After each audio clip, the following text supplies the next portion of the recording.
Merci Monsieur le Président et chers collègues. Je crois qu'on doit commencer par présenter ces orientations budgétaires en rappelant le contexte national de préparation du projet de loi de finances. Et on est encore sur une austérité décentralisée pour les collectivités territoriales jusqu'à l'échelon local. On a au niveau de l'État finalement prévu d'assécher encore plus le budget de ces collectivités locales pour en fait faire face à une consommation des ménages qui est en berne. Et forcément, si la consommation des ménages est en berne, ça génère une moindre rentrée de TVA et puis en fait un taux de croissance qui est inférieur à celui de la zone euro finalement. Alors l'État, qu'est-ce qu'il fait ? Il attend de la part des collectivités des économies, Madame Cousin l'a rappelé, de l'ordre de 13 milliards d'euros d'ici 2022. Moi je pense que les mêmes causes produisent les mêmes effets, donc on devrait assister en 2019 à ce qu'on a assisté en 2018, c'est-à-dire une baisse tendancielle de l'investissement public.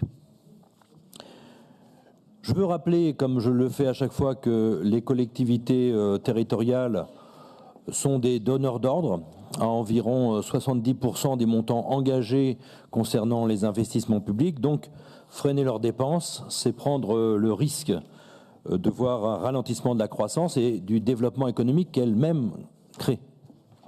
C'est aussi prendre le risque de contraindre le nombre de chantiers à engager de leur part dans les secteurs de la construction et donc du bâtiment public, et en même temps faire peser très fortement un risque sur l'emploi créé par ces chantiers. Alors la suppression de la taxe d'habitation et de la taxe d'apprentissage ne doivent pas avoir de conséquences sur les ressources régionales, mais ça génère quand même une incertitude sur les ressources des collectivités. À l'heure actuelle, les ressources pour les régions sont assises désormais sur un prélèvement injuste, c'est celui de la TVA. Puisqu'il dépend directement de la consommation dans notre pays, il est complètement instable. Et surtout, il ne tient pas compte des capacités contributives de chacun. Il pèse proportionnellement plus lourd dans le portefeuille des ménages modestes que dans celui des ménages aisés. Et aussi, il pèse proportionnellement plus lourd dans les poches des ménages que dans les poches des entreprises après l'ensemble des allègements et cotisations de charges qui ont porté sur elles. Monsieur le Président, je crois qu'il est temps, de la part de l'État, qu'il arrête de donner des cadeaux financiers aux entreprises tels que le CICE, les allègements de charges, qui ne sont pas au rendez-vous. Exigeons de la part de l'État, et nous devons être ensemble, nous sommes prêts à vous accompagner là-dessus, et au niveau du gouvernement pour que les régions puissent être dotées d'un véritable levier fiscal propre sur les entreprises, de façon à pouvoir fixer en toute autonomie un taux de participation de leur part, en retour aussi des efforts de soutien que les régions, notre région en particulier, engagent pour elles.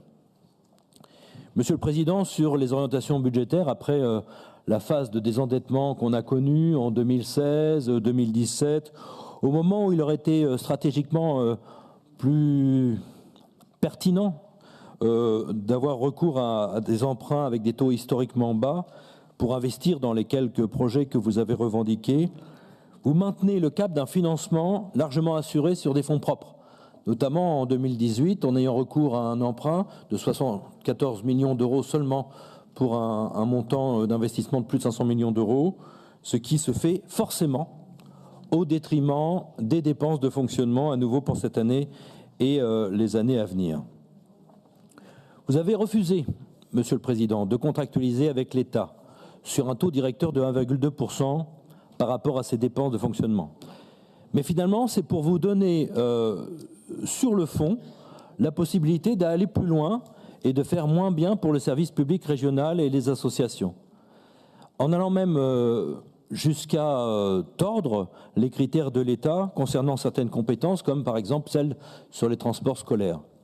Finalement, vous contestez la méthode de l'État, mais au final, c'est le même fond de politique de gestion libérale. Il ne suffit pas de contester l'ingérence de l'État dans la gestion des collectivités locales et la remise en cause, vous l'avez dit tout à l'heure, du fameux article 72 qui rappelle la libre autonomie des collectivités territoriales, leur libre administration, pour faire la démonstration qu'on est meilleur dans l'exercice des constructions de politiques publiques locales efficaces. Monsieur le Président, c'est le contraire. En suivant les recommandations des adeptes des doctrines libérales, vous fragilisez le service public régional et les associations régionales. Vous connaissez très bien les conséquences d'une baisse des dépenses de fonctionnement sur le service et le niveau de ce service rendu aux usagers lorsqu'on diminue le nombre d'agents.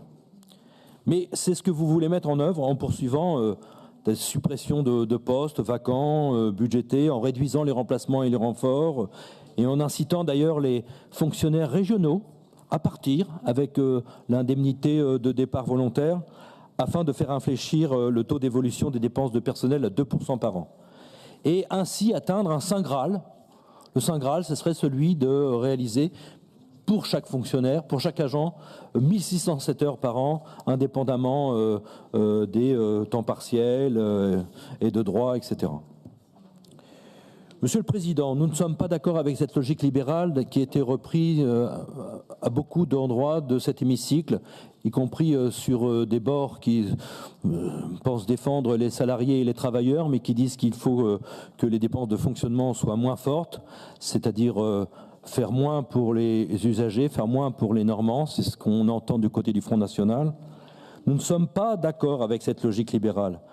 Nous ne sommes pas d'accord avec l'idée de soulager l'État de ses responsabilités, tout en se substituant à lui d'ailleurs, comme sur la question ferroviaire, en dégradant d'ailleurs de ce fait d'autres politiques publiques et les aides aux associations du territoire.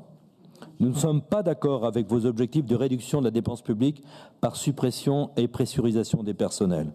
C'est pourquoi nous nous prononçons contre ces orientations budgétaires pour 2019.